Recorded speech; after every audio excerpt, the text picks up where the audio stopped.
तो महारो राजस्थान में आज सबसे पहले बात होगी मरुधरा में राहुल पर सियासी रार की। गांधी परिवार के हिंदू होने पर बवाल मचा हुआ है, जिस पर बीजेपी कांग्रेस दोनों आमने सामने आ गई। फिर बात होगी गहलोत कैबिनेट के फैसले की, जिसमें संविदा कर्मियों के लिए नया बनाने को लेकर फैसला किया गया है। साथ ही बात होगी सरकार के खिलाफ बीजेपी के हल्ला बोल की। इसके अलावा आपको सैर कराएंगे प्रदेश के पहले पर्यटन स्कूल की। बने रहिए हमारे साथ, देखते रहिए न्यूज 18 राजस्थान। लेकिन सबसे पहले इस वक्त की एक बड़ी खबर आपको बता दें। टोंक से यह बड़ी खबर है, जहां पर एसीबी की एक बड़ी कार्रवाई देखने को मिली है। यहां पर कृषि विभाग में डिप्टी डायरेक्टर को ट्रैप किया गया है। 25,000 की रिश्वत लेते हुए गिरफ्तार किया गया है। कार्यालय सहायक भी गिरफ्तार हुआ है। तो टोंक से इस वक्त की बड़ी खबर आपको बता दें। यहां पर एसीबी ने अपना शिकंजा कसा है और गिरफ्त में आया है कृषि विभाग में डिप्टी डायरेक्टर, जिसे ट्रैप किया गया है।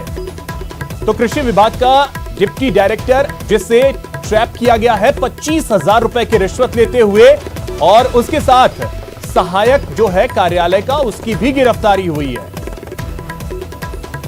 तो लगातार एसीबी रिश्वतखोरों पर शिकंजा कस रही है और अभी अभी एक बड़ी कार्रवाई देखने को मिली है टोंक में, जहां पर एसीबी ने शिकंजा कसा है। कृषि विभाग में कार्यरत एक डिप्टी डायरेक्टर को धर दबोचा है 25,000 रुपए की रिश्वत लेते हुए।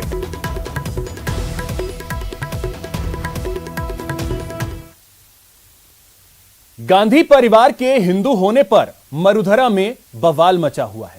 बीजेपी जहां गांधी परिवार के हिंदू होने के सबूत मांग रही है, वहीं कांग्रेस सबूत पर सबूत पेश कर रही है। राहुल गांधी कैलाश मानसरोवर जाते हैं। इसका सबूत ये है कि वो जहां भी जा रहे हैं महादेव जी की पूजा करते हैं। कैलाश मानसरोवर गए थे कटारिया जी, आज तक गए हैं कैलाश मानसरोवर? बांसवाड़ा में माता जी के दर्शन किए थे। हमने स्वयं ने देखा है कि बांसवाड़ा में आए थे तो उन्होंने वहाँ पे माता जी के दर्शन किए थे। हम लोग सब साथ थे।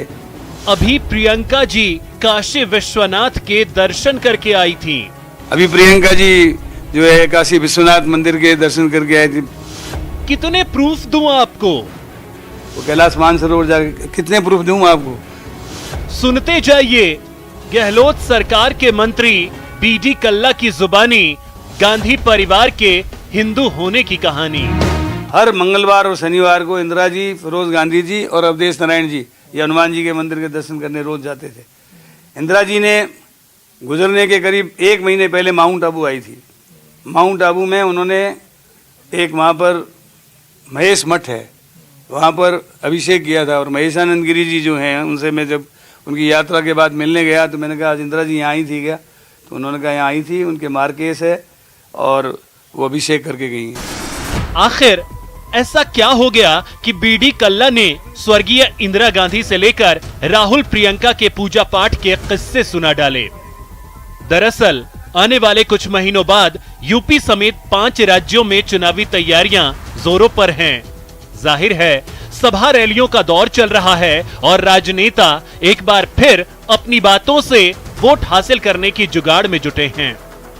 इसी दौर में 12 दिसंबर को जयपुर में आयोजित कांग्रेस की महंगाई हटाओ रैली में राहुल गांधी ने हिंदू और हिंदुत्व में फर्क समझाने की कोशिश की और कहा कि वो हिंदू हैं, हिंदुत्ववादी नहीं। एक शब्द हिंदू, दूसरा शब्द हिंदुत्ववादी, ये 2 अलग शब्द हैं और इनका मतलब बिल्कुल अलग है। मैं हिंदू हूं मगर हिंदुत्ववादी नहीं हूं। बीजेपी को राहुल की हिंदू और हिंदुत्ववादी वाली बात हजम हो जाए, ये भला कैसे हो सकता है? सो प्रदेश के नेता प्रतिपक्ष गुलाबचंद कटारिया ने राहुल गांधी और गांधी परिवार के हिंदू होने पर ही सवाल खड़े कर दिए और सबूत की मांग कर डाली। अपने आप को हिंदू बता रहे हो तो मुझे केवल इतना ही बता दो कि आपकी 3 पीढ़ी ने हिंदुओं का त्यौहार दीपावली है, रक्षाबंधन है, होली अपने घर में कभी मनाई हो और कोई फोटो हो तो वो कम से कम लोगों को डाल दो, जिससे ये पता लगे कि आप हिंदू वास्तव में होकर के हिंदुओं के तीज त्योहार मनाते हो, तो उससे कम से कम लोगों की जानकारी मिल जाए। गांधी परिवार से कोई सबूत मांगे और कांग्रेस खामोश रह जाए, जाहिर है पलटवार होना ही था। तो गहलोत सरकार के वरिष्ठ मंत्री बीडी कल्ला मैदान में उतर आए और कटारिया पर जोरदार पलटवार किया। न सिर्फ गांधी परिवार के हिंदू होने की अनगिनत कहानियां सुना डाली, बल्कि बीजेपी वालों को पाखंडी करार दे दिया। भजन, भोग और रोग ये गुप्त होते हैं। गांधी परिवार हमेशा पूजा अर्चना करता है तो उसका दिखावा नहीं करता है, वो गुप्त रूप से पूजा करता है। और ये लोग जो हैं पूजा करते नहीं और उसका एकदम स्वांग रचते हैं और ढिंडोरा पीटते हैं। उनका ढिंडोरा पीटने में विश्वास नहीं है, वो वास्तव में पूजा करते हैं और पूजा जो है वो भगवान के अर्पित कर देते हैं, शिवार्पण मस्तु कर देते हैं। राहुल गांधी को खुद का हिंदू बताना और हिंदुओं का हिमायती होने का दावा बीजेपी को रास नहीं आ रहा है। ऐसे में जयपुर से शुरू हुई ये तकरार आने वाले दिनों में और बढ़ेगी। बीजेपी खुद को हिंदुत्व की झंडाबरदार पार्टी मानती है, मगर राहुल गांधी के मैं हिंदू हूं और हिंदुओं की सरकार लाने वाले वक्तव्य के बाद बीजेपी में बेचैनी साफ तौर पर महसूस की जा सकती है। गुलाबचंद कटारिया के बयानों पर अब मंत्री बीडी कल्ला के पलटवार से जाहिर है कि दोनों ही दलों के बीच सियासी तल्खी और बढ़ेगी। कैमरा पर्सन बलबीर राठौड़ के साथ बाबूलाल धायल, न्यूज़ 18 जयपुर। गहलोत मंत्रिमंडल और मंत्रिपरिषद की आज अहम बैठक हुई, जिसमें कई महत्वपूर्ण नीतिगत फैसले लिए गए हैं। कार्मिकों को संविदा पर नियुक्त करने के लिए जहां नए नियम बनाए जाएंगे, वहीं चारागाह भूमि पर बसी सघन आबादी के नियमितीकरण के लिए नीति तैयार की जाएगी। बैठक में सरकार की तीसरी वर्षगांठ पर होने वाले आयोजनों और कोरोना संक्रमण को लेकर भी चर्चा हुई।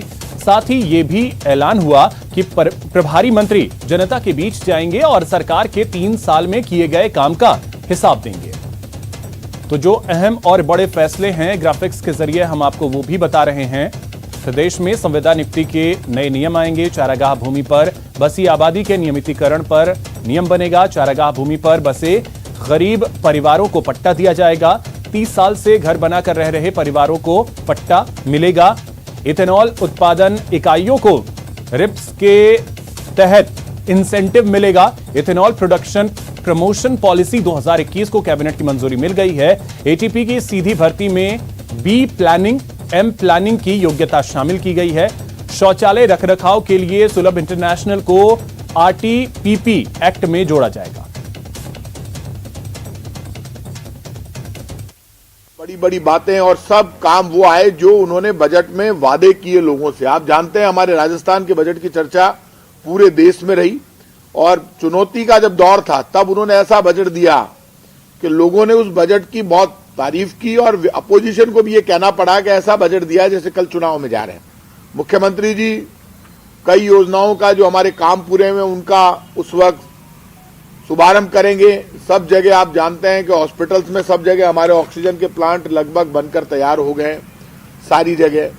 और बाकी जो हमारी योजनाएं चल रही है उसमें जो वादे हमने बजट में किए थे लगभग वो वादे पूरे किए। संविदा के कर्मचारी जितने भी हैं उनको लेकर सेवा नियम बने हैं, वो बात कैबिनेट में चर्चा में आई और उस पर सेवा नियम बनाए जा रहे हैं, क्योंकि संविदा कर्मचारियों से वादा किया था।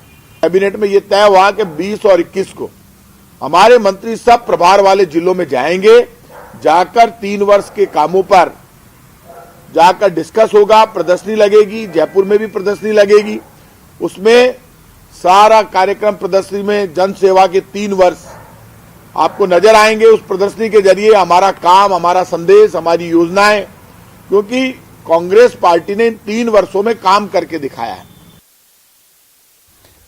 मरुधरा में विधानसभा चुनाव होने में अभी 1 साल से ज्यादा का वक्त बचा है, लेकिन सियासी दलों ने अभी से माहौल बनाना शुरू कर दिया है। पहले कांग्रेस ने महंगाई रैली से माहौल बनाया, अब बीजेपी जन आक्रोश रैली के जरिए अपनी ताकत दिखा रही है।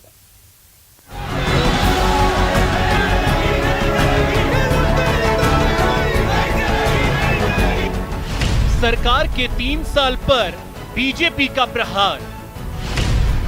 महाआक्रोश रैली से वादों का मांगा हिसाब। मरुधरा में माहौल टाइट है।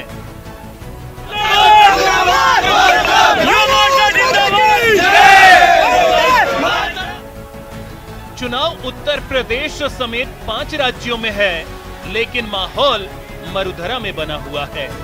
कांग्रेस की महंगाई हटाओ रैली के बाद शहर शहर बीजेपी की जन आक्रोश रैली का शोर है। बीजेपी ने अजमेर से लेकर सवाई माधोपुर तक जन आक्रोश रैली निकाली और सरकार से 3 साल के कार्यकाल का हिसाब मांगा।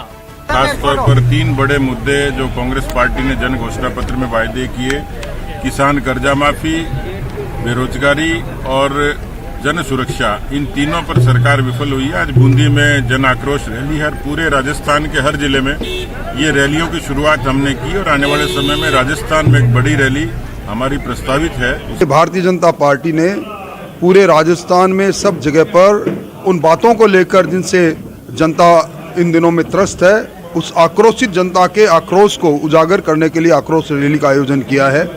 सरकार 3 साल का पूरे होने का जश्न मना रही है। वही राजस्थान भर में मातम का वातावरण बना है।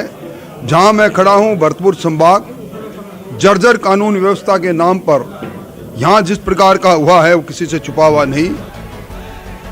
अजमेर में विधायक वासुदेव देवनानी के नेतृत्व में सैकड़ों बीजेपी कार्यकर्ताओं ने कलेक्ट्रेट पर धरना दिया और किसान कर्ज माफी और अपराध को मुद्दा बनाकर सरकार के खिलाफ हुंकार भरी। न नौकरी दे पाए, न बेरोजगारी बता पाए, न किसानों का कर्जा माफ किया, न महंगाई जिसके खिलाफ इन्होंने नौटंकी अभी कुछ दिन पहले की है।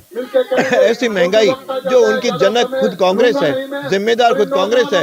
वेट सबसे ज्यादा राजस्थान के अंदर है, बिजली के यूनिट की दर सबसे ज्यादा राजस्थान में है। तो ये सारा इनसे अपने भ्रमित करने के लिए और लोगों का दिशा चेंज करने के लिए इस प्रकार के प्रदर्शन नौटंकी कर रही है। आज जनता आक्रोशित होकर के सड़कों पर निकल आई है। सवाई माधोपुर में भी बीजेपी का आक्रोश देखने को मिला। यहां पूर्व प्रदेश अध्यक्ष अरुण चतुर्वेदी के नेतृत्व में बीजेपी कार्यकर्ताओं ने जमकर नारेबाजी और आम सभा से सरकार के खिलाफ हल्ला बोला। और 3 साल में देखें तो हर मोर्चे पर सरकार पूरी तरह विफल है। जिन चुनावी वादों को उन्होंने पूरा किया था, चाहे वो किसानों के ऋण माफी का विषय होगा, बेरोजगारी भत्ते का विषय होगा, बिजली की कीमतों में वृद्धि नहीं करने का विषय होगा, कानून व्यवस्था को ठीक करने का विषय होगा, बेरोजगारों को बेरोजगारी हम रोजगार के अवसर देंगे विषय होगा। इन सभी मोर्चों के ऊपर पूरी तरह सरकार विफल है। आज हालत ये है कि महिला दुष्कर्म के मामले में राजस्थान 1 नंबर पे है। विधानसभा चुनाव से पहले बीजेपी किसी भी मोर्चे पर कांग्रेस से पीछे नहीं रहना चाहती है, लिहाजा हर छोटे बड़े मुद्दे पर सरकार की सड़क से घेराबंदी जारी है। Bureau report, news 18 Rajasthan. 3 साल में कांग्रेस सरकार के कितने वादे पूरे हुए, कितने होंगे अगले साल पूरे? सरकार के 3 साल देखिए न्यूज़ 18 राजस्थान पर।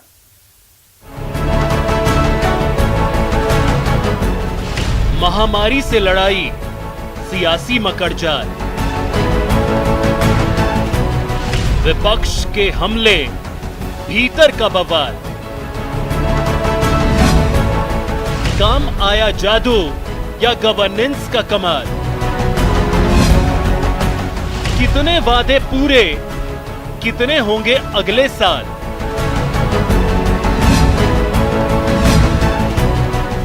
सरकार के 3 साल देखिए न्यूज़ 18 राजस्थान पर। यहां रुकेंगे एक छोटे से ब्रेक के लिए। ब्रेक के बाद देखिए पीसीसी में फिर से जनता दरबार।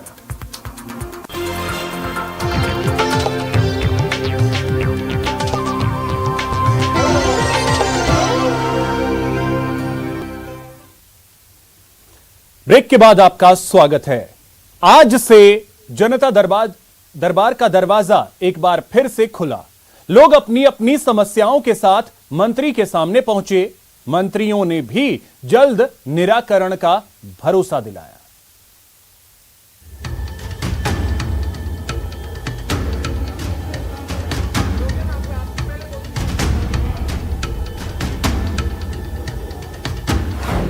समस्या है या है परेशानी, जनता दरबार है ना।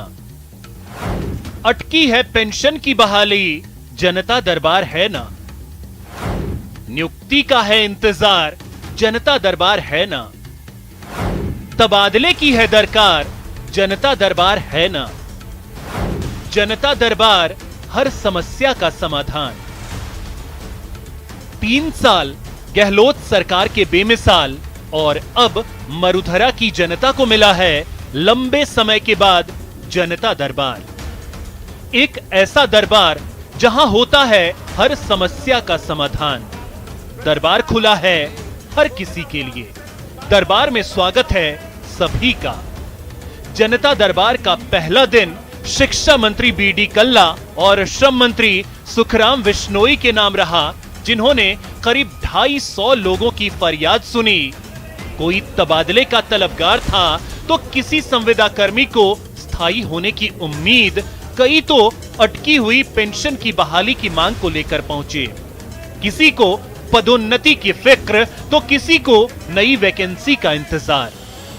साथ में हम ये चाह रहे हैं कि योग बोर्ड का भी गठन हो ताकि योग के कार्य को आगे बढ़ाया जाए। सभी राज्यों के अंदर योग बोर्ड गठन हो रहे हैं। उत्तर प्रदेश में हो चुका है, एमपी में हो चुका है और गुजरात में भी हो चुका। तो हम चाह रहे हैं कि राजस्थान में भी योग बोर्ड का गठन हो ताकि ज़्यादा से ज़्यादा लोगों को योग की सेवाएं मिल सकें। हमारी जो प्रॉब्लम है वो ये है कि माननीय मुख्यमंत्री जी के बजट की घोषणा है, वित्त एवं विनियोग विधेयक 2021-22 का जो चर्चा के दौरान मुख्यमंत्री जी ने ऐलान किया था कि दर्जा 1 से 5 तक 20 बच्चे स्कूलों में नामांकित होकर वहाँ उर्दू की तालीम दी जाएगी और उर्दू के पद क्रिएट किए जाएंगे एलिमेंट्री प्राइमरी स्कूलों के लिए। आज इस बजट की एक भी अक्षर की पालना नहीं हुई है।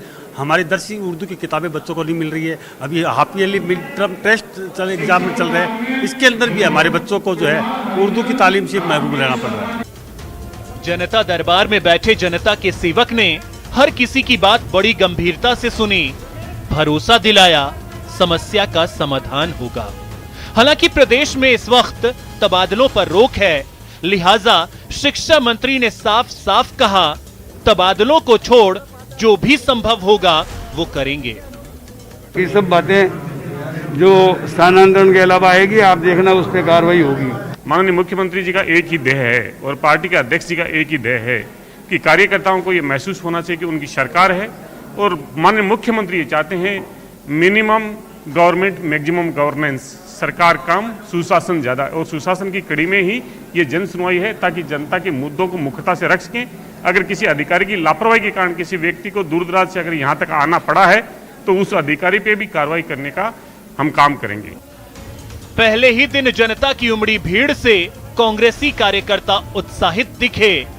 अगर जनता के काम होने लगे तो पीसीसी में सरकार का जनता दरबार कामयाब हो जाएगा, सरकार की छवि निखरेगी और वो पूरी ताकत के साथ जनता के बीच में ये कह पाने की हिम्मत जुटाएगी कि वो जो कहती है उसे पूरा कर दिखाती है। लंबे अरसे बाद मंत्रियों का दरबार सजा तो जनता भी खूब आई और पीसीसी में लोगों की सुनवाई भी खूब हो रही है। सरकार के अब 2 साल बचे हैं, ऐसे में उसकी कोशिश है कि आम जनता की सुनवाई वक्त पर हो जाए तो उसे एंटी इनकम्बेंसी का सामना नहीं करना पड़ेगा। कैमरा पर्सन मान सिंह के साथ बाबूलाल धायल, न्यूज़ 18 जयपुर। गहलोत सरकार शिक्षा के क्षेत्र में एक और बड़ा फैसला लेने जा रही है। सरकार हर सरकारी स्कूल का अगले 25 साल का मास्टर प्लान बनाएगी। न्यूज़ 18 से एक्सक्लूसिव बातचीत में शिक्षा मंत्री बीडी कल्ला ने कहा कि 3 साल में शिक्षा के क्षेत्र में बहुत काम हुआ है और सरकार जल्द ही नई शिक्षा नीति लाएगी। सरकार ने अपने कार्यकाल के 3 साल पूरे कर लिए हैं। मेरे साथ में मौजूद हैं शिक्षा मंत्री बीडी कल्ला। कल्ला साहब, ये बताइएगा, एजुकेशन में 3 साल में राजस्थान कहां पहुंचा? देखिए, शिक्षा के क्षेत्र में एक तो शिक्षा का विस्तार खूब हुआ है और उसमें गुणात्मक सुधार भी हुए हैं। गुणात्मक सुधार में खास तौर से महात्मा गांधी इंग्लिश मीडियम के स्कूल, इसी प्रकार जो हमारे पहले ऑफलाइन क्लासेस चलती थी, अब ऑनलाइन क्लासेस शुरू हो गई। तो कोविड पीरियड में स्कूलें बंद होने के बावजूद भी शिक्षा की गति को जारी रखा और अब आगे भी शिक्षा विभाग ऑनलाइन और ऑफलाइन क्लासेस बराबर चलाएगा ताकि पेरेंट्स जिसमें पढ़ाना चाहें उसमें पढ़ा सकते हैं। इसी प्रकार स्कूलें जो हैं उनमें मुख्य रूप से एक्स्ट्रा करिकुलर एक्टिविटीज़, को करिकुलर एक्टिविटीज़, खेल, इन पर विशेष ध्यान दिया जाएगा। नई जो एजुकेशन पॉलिसी है उसको लेकर के मंत्री जी क्या सोचते हैं? क्या आगे के 2 साल जो बचे हुए हैं उसमें ये नई एजुकेशन पॉलिसी आ जाएगी राजस्थान में? ये अभी मैंने विभाग संभाला है, जो पॉलिसी चल रही है उनको देखकर उसमें जो भी और कुछ करना है और कुछ जोड़ना है उसको जोड़ेंगे। लेकिन अभी तो मुझे जुम्मा 5 दिन ही हुए हैं। लेकिन आप देखेंगे कि राजस्थान ने 3 सालों में हर क्षेत्र में प्रगति की है। शिक्षा के क्षेत्र में भी राजस्थान ने प्रगति की है और आगे प्रगति करेगा। जो भी मंत्री आता है वो दावे करता है कि मेरे कार्यकाल में ट्रांसफर पॉलिसी बन जाएगी। कितने ही शिक्षा मंत्री आए चले गए। बीडी कल्ला साहब से बहुत उम्मीद है, क्या कोई नई तबादला नीति बना पाएंगे आप? हमारी तबादला नीति का प्रारूप बन चुका है और बहुत शीघ्र ही वो आपके सामने आएगी। तबादलों में भ्रष्टाचार की बहुत शिकायतें होती हैं। अभी हाल ही में मामला बहुत गरमाया भी था, कैसे खत्म करेंगे? देखिए, मैं 9 साल पहले भी शिक्षा मंत्री रहा हुआ हूँ